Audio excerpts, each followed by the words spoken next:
Hello, my name is Jaime Camacho. Um, my future plan is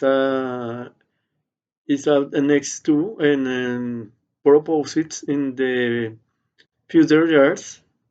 In 2026, I will have learned and finally by bachelor degree in foreign language to and change my career prospects and will be taking a diploma course, which I expect to complete by 2027. That's the same year.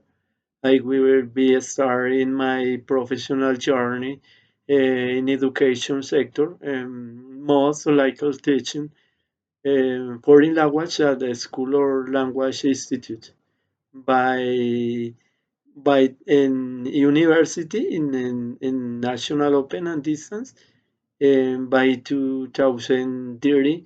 I will help be teaching for several years, gaining experience and developing innovative strategies.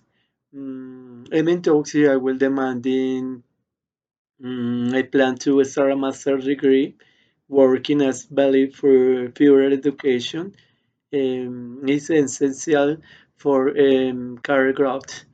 The other hand, looking ahead to 2040, I will have completed both my master in possibly a doctoral degree. I will be involved in educational learning or teacher training. Working at the university or with international programs, unlike my early teaching roles. I will be contributing more academic develop and education policies. It's much not more for me in purpose of in next 2 years in my future life. Is all is my point of view. Thanks.